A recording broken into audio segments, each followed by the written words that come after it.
That's what's weird about this, to have your question and your moral fiber question and all that, when all I was doing was trying to be nice to somebody. Do you have somebody you can talk to when you have problems, even on a personal level? Just you? I'm sorry, why don't I have any gay guests on my show? Well, there are a lot of gay guests who really don't like to talk about this reference, so we don't know whether they're gay or not. Eddie Murphy, the comedy legend we all adore, is in the spotlight with some seriously scandalous rumors swirling around. Word on the street suggests there's more than just a casual friendship between him and some of his industry buddies. And guess what? Eddie's not staying silent about it anymore. Reports say he's come out saying he was pressured into some sketchy situations with certain industry guys, hinting at more than just professional connections. But when did these rumors start to circulate? Back in May 1997, Eddie Murphy was 4 years deep into his marriage with Nicole Mitchell Murphy when things took a wild turn. Picture this. It's 4:45 in the morning, and Eddie gets pulled over by the cops. Why? Because he was caught picking up a trans SP named Adison Seuli, also known as Shalimar. And get this, he was cruising around in his Toyota Land Cruiser near a well-known spot for, well, some shady activities along Santa Monica Boulevard in West Hollywood. Looks like a pretty Hawaiian girl in the corner crying. It looks like she was crying. She goes, "Oh, Eddie Murphy." She noticed him at the light. She recognized Eddie Murphy. Oh my God. It was 2 years after the Hugh Grant scandal involving Divine Brown and 6 years post Paul Rubin's adult theater incident. The public was ripe for another potential S scandal, especially one hinting at Eddie Murphy's S, as outing stars was becoming a trend in the late 90s. Murphy, then a 36-year-old movie icon, transitioning smoothly from Saturday Night Live to major Hollywood films like Beverly Hills Cop and Trading Places, found himself in a situation that raised eyebrows. He wasn't arrested or charged when pulled over by police 2 miles after picking up Seuli, who identified as female despite being born male and was dressed accordingly. Although questioned by deputies, no illegal activity was found to have taken place. However, his passenger, a person described by police as a known trans SLP, was arrested on an outstanding P warrant. Murphy emerged from the incident unscathed legally, but his explanation, courtesy of his publicist, didn't exactly win him any points. His spokesperson stated that Murphy was simply giving the P a ride home, saying she asked him for a ride and Eddie did so, like he had helped people in the past. Speaking to CNN, Eddie reportedly said, "I was trying to be a good Samaritan, and this is what happens." The incident turned Murphy into a punchline. Even SNL got in on the joke with a sketch featuring Tim Meadows as Eddie doing community service by saving a trans S. Despite his career resurgence with The Nutty Professor, Murphy found himself needing damage control. He granted an interview to People magazine with his lawyer Marty Singer, yes, the same guy who represented Bill Cosby present. I went and I said, "So what's the deal?" And she said, "Well, the deal is that Eddie Murphy's lawyer, Marty Singer, who's in the news these days for other things." Eddie recounted that Nicole and their kids were away, and he couldn't sleep, so he went for a late-night drive to buy magazines. "I saw this Hawaiian-looking woman and said, 'What are you doing out here?' She said, 'I'm working,'" Murphy recalled of his encounter with the American Samoan Shalimar. "I said, 'You shouldn't be doing that,' soliciting. And bada bing, I'm never giving anyone a lift again." Murphy clarified that he thought Adison was a girl, but he emphasized, "That's not even the issue. It wasn't like I was looking for someone. It was a person I assumed was a girl at the corner." He admitted feeling embarrassed about the situation, but asserted, "I'm not sitting around depressed going, 'Oh, people are going to think I'm not Eddie anymore.' I'm not a man. I know I'm a man. I'm a man. I'm not ever on the 50 most wonderful list, but I'm not a degenerate either." The Coming to America star launched into explaining how he saw himself as an undercover Good Samaritan. "What people don't know is, for years and years at night, I'd get in my car. I'd drive all over Manhattan. I'd give derelicts money," he claimed. "I'd stop and talk to homeless people. I'd go to corners where there are P and give them $5,000 and $10,000 to go home and get off the street. When I'm doing something charitable, I'm not doing it for publicity. It's out of the goodness of my heart." However, Murphy followed that with a bizarre comment about scrubbing the car clean after Seuli was taken away by police, which didn't quite align with his previous statements of being a big-hearted humanitarian. "I'm obsessive-compulsive with cleanliness," he said. "After I got home, I wiped off the door handle and the stuff that person had touched." The People article pointed out some inconsistencies in Murphy's story, noting that he claimed to be driving Seuli home, yet they were pulled over after passing his residence. But Murphy wasn't the only one speaking out. Seuli had her say too. The National Enquirer allegedly paid her $15,000 bail in exchange for her story. Seuli reportedly told the tabloid in an article titled Eddie Murphy's Secret S Life, his transvestite hooker tells all, that she was soliciting when Murphy drove up. According to her account, Murphy placed two $100 bills on her leg in the car and asked if she likes wearing lingerie. When Seuli said yes, Murphy supposedly asked, "Can I see you in lingerie?" I told him, "Whenever I have the time."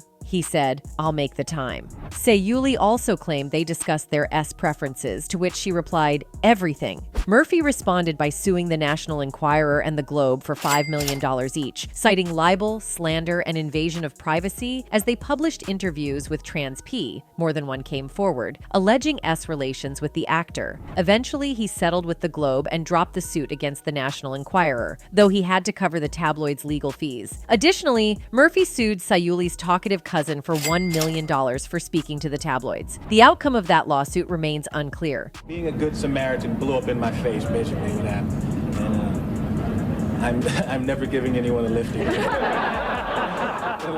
Despite the scandal, Murphy's marriage initially endured. He told people that Nicole was shocked at first. She was like, "Oh, Eddie, this could get twisted in all kinds of ways." They remained married and went on to have 5 children, making him a dad of 9, before ultimately splitting in 2005. During their divorce, there were rumors that the scandal might resurface as they negotiated their settlement with Nicole, allegedly seeking more money, but that never came to fruition. However, she faced further financial woes when a con man later swindled her out of $10 million of her divorce settlement. After the incident, Murphy noticeably retreated from the spotlight. Last year, during an appearance on The Hollywood Reporter's Awards Chatter podcast, he discussed how he stopped reading stories about himself around the time of the scandal, though he didn't directly attribute it to the incident. "I haven't read a newspaper in 20 years, said Murphy, who welcomed his 9th child last year with girlfriend Paige Butcher. "I don't read stuff about me. If there's an article about me, someone has to read through it before they even give it to me. I don't want to read any of that S, so I don't know what y'all think." In that article, Murphy also mentioned that he doesn't own a computer, use email, or engage in social media. Although his team did operate a Twitter account for him, it was shut down last month after an erroneous tweet about a Coming to America sequel. As for Seuli, she made headlines almost a year to the date after her arrest with Murphy. That's when she was found dead on a sidewalk, wearing only lingerie, outside her apartment building. Although police identified her as female, as she reportedly began transitioning, it appeared she had locked herself out of her 5th-floor apartment and attempted to swing from the roof to her window on a towel but missed. While there are conspiracy theories surrounding her death, they remain conjecture. Paul Baresi, the bag man, the money guy, is in between this whole thing.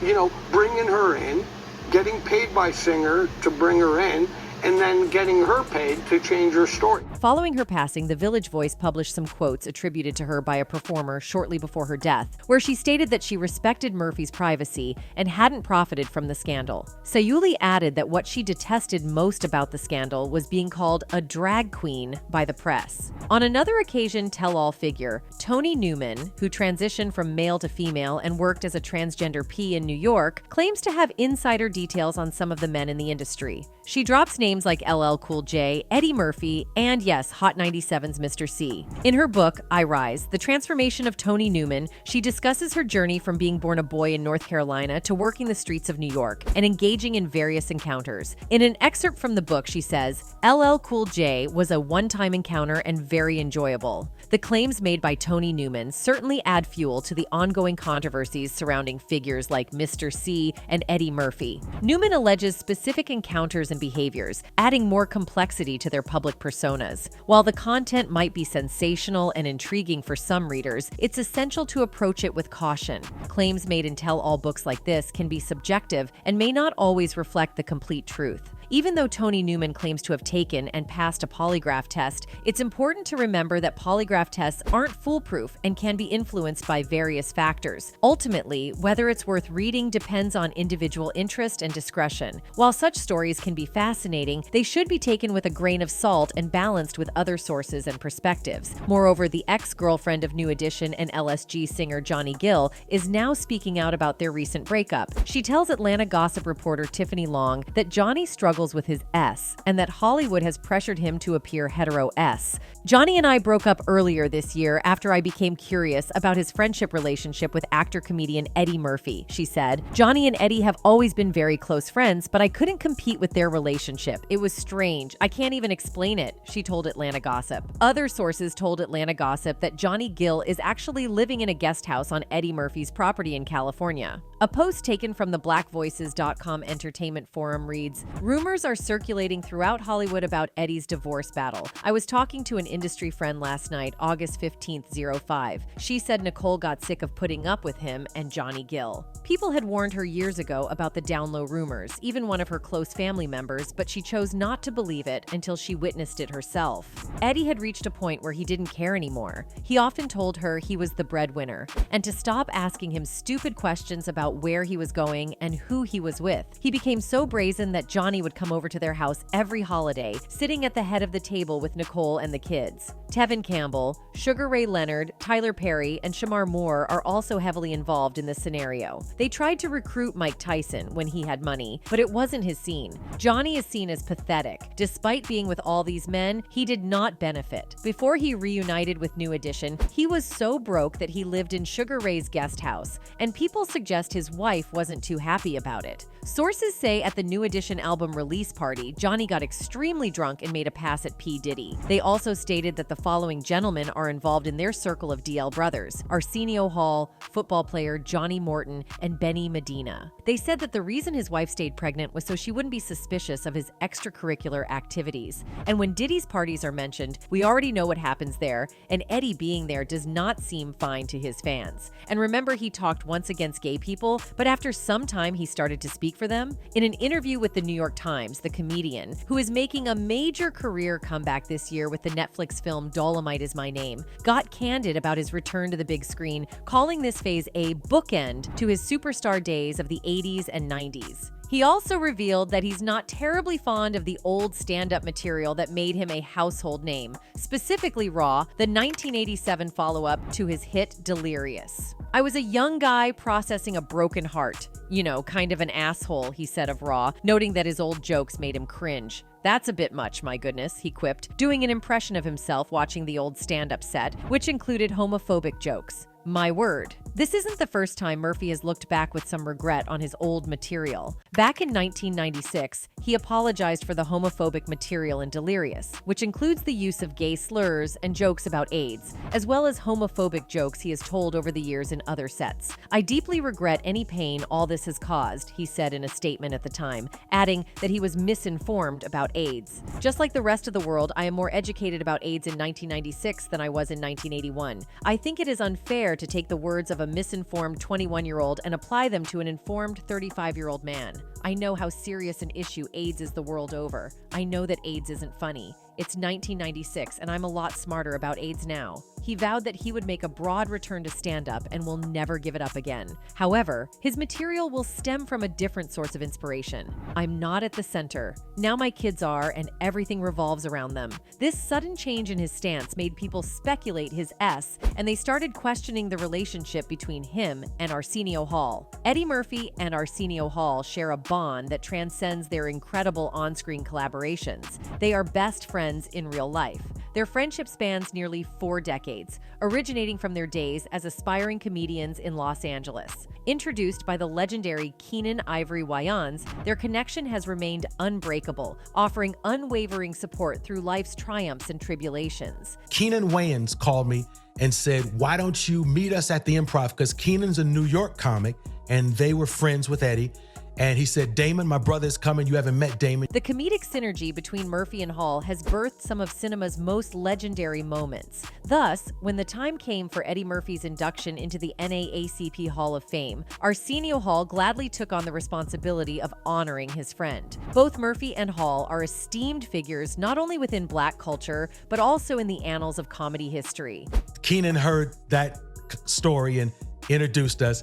And the first thing Eddie ever said to me in Murphy fashion, he looked at me and he says, "You don't look like me." Beyond their on-screen chemistry, Eddie Murphy and Arsenio Hall share a genuine and enduring friendship. Their bond extends far beyond the spotlight, as evidenced by Arsenio's role as the godfather to Eddie Murphy's eldest daughter, Bria. This significant gesture underscores the depth of their connection. For Bria, having Arsenio Hall as her godfather is undoubtedly an extraordinary and thrilling experience, adding an extra layer of coolness to her life. In 1988, Eddie Murphy stood as one of the foremost stars globally, boasting a string of blockbuster hits to his name. Arsenio Hall, meanwhile, was ascending as a guest host on The Joan Rivers Show and helming The Late Show on the burgeoning Fox network. Their collaboration on the iconic film, Coming to America, marked the birth of a comedic gem. Not only did they portray the central characters, Prince Akeem, Murphy, and his faithful companion Semi, Hall, but they also brought to life a multitude of other memorable personas, including Randy Watson and Reverend Brown. Fast forward over 30 years later, and they reunited to revive their roles and the uproarious alter egos in the sequel, Coming to America. But that's a great way to promote the movie. I even had a title, Coming All Over America. And I thought that would be a perfect title. And he loved that. Indeed, beyond their iconic roles in the Coming to America franchise, Eddie Murphy and Arsenio Hall shared another comedic triumph in the classic film, Harlem Nights. One particularly memorable scene involves Quick, Murphy, being pursued as a suspect in the M of Tommy Smalls, the muscle man of a rival gangster. Hall's portrayal of Smalls' grieving brother not only showcased his comedic talent, but also delivered one of the film's most hilarious moments. Hall's performance, particularly his epic crying and comical handling of his partner's diminutive firearm, was certainly deserving of recognition, perhaps even an Image Award of his own. That's basically what the movie's about. And I lost any of it. He's not for real.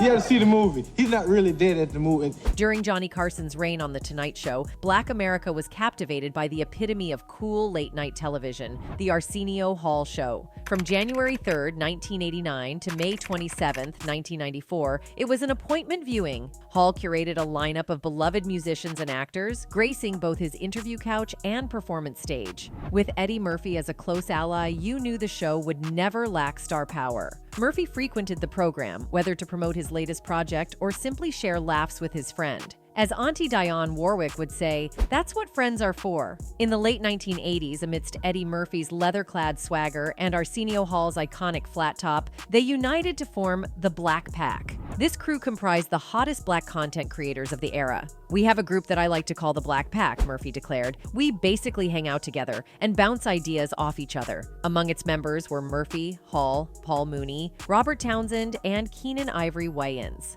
All were multi-talented figures in comedy, acting, writing, producing, and directing, rising to prominence in Hollywood around the same time. Each has since become an icon in their own right. Plus, let's be real, the name Black Pack exudes unparalleled style. Unless you live under a rock, you probably know how close Eddie Murphy and Arsenio Hall have always been. These two comedians set the standard for bromance chemistry in show business. And naturally, there has been talk among people that there's more to this story than just a strong and lasting friendship. Rumors about the nature of their union have been circulating for years. Hollywood is not only a place for endless dramas and mess, it has also given us several strong bonds, and the friendship of Eddie Murphy and Arsenio Hall is one of those wonderful things. With Eddie Murphy being in the spotlight for decades thanks to some very entertaining and memorable roles like Coming to America, The Nutty Professor, and Beverly Hills Cop, the actor became one of the most respected celebrities in Hollywood. Despite facing criticism for some of his statements as a stand-up comedian,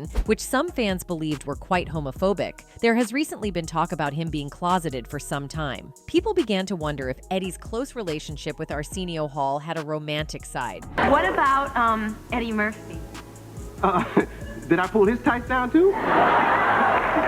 I heard that you did. The chemistry between these two is undeniable, and since their first meeting, it seemed like these two men have been inseparable. As Hall recalls, their meeting was nothing more than chance because they were introduced to each other. According to Hall, the spark between him and Eddie was instant, and they couldn't stop talking to each other. It felt like they had known each other for ages already. Hall even mentioned that talking to Eddie Murphy felt like connecting with a brother, and there was nothing they couldn't discuss. They quickly moved past the phase of acquaintances and became bros for life. As Arsenio mentioned, it didn't take them long to start sharing secrets and other personal details of their lives with each other. Eventually, their friendship turned into collaboration, and these two felt and looked so natural both on and off the screen that rumors about them being more than friends started to appear. In 1989, when Murphy appeared on the Arsenio Hall show, which aired from 1989 until 2014, the two comedians couldn't even stop goofing around. They couldn't even have a proper interview because they kept laughing about the fact that they needed to be more professional than they normally are off camera. From hip-hop artists to sports stars to Hollywood celebs, it seemed like everyone was stopping by to chat with Arsenio Hall. But when it came to hosting Eddie Murphy, everything was electrified with the chemistry of these two. Are you in love right now? Yeah. That's good. That's good. Isn't that touching? But I didn't say it was what or who. Many fans noticed how comfortable and relaxed they felt and behaved around each other. Unlike many other men, they didn't seem to hide how deeply they loved and respected each other. Hall said things like, "We came up at a time when we learned this whole thing together. We went through all of this together." The show was one of the few places where these two could be seen by the public, and boy, the vibe between them was way beyond any bromance. Unfortunately, the Arsenio Hall show got canceled seemingly out of the blue. Many people speculate to this day that the show's cancellation came suspiciously soon after the host invited Nation of Islam leader Minister Louis Farrakhan as a guest. The interview was quite controversial, with Arsenio asking inappropriate questions, and multiple critics later attacked Hall, claiming he fawned over his guest and lacked real interview skills. One of the most controversial interviews you ever had was Farrakhan. Yes. I mean, people were literally... That was controversial before he came on. I mean, just the fact that it was booked. I noticed it the day it was announced, and it was... Although Arsenio denied all rumors and mentioned that he had signed the resignation papers way before that episode with the Islam leader, it was a huge blow for the entire Black community to have the show canceled. With the help of his friend Eddie, Arsenio survived this hard period, and later it was his turn to support Eddie. In 2017, when Eddie's brother Charlie passed away, it was Hall's turn to be a supportive friend, and he was there for the actor to offer his condolences. Hall shared a message on social media grieving with Eddie as Charlie was like his own brother. It seems like Eddie and Arsenio had a lot of moments hidden from the public eye, giving the impression to the audience that something else was going on between them. Rumors about them being more than friends were also spreading due to the fact that Arsenio managed to somehow keep a low profile about his personal life. Although in the past it was known that Hall had been dating celebrities such as Paula Abdul, nothing else was ever mentioned about his love life.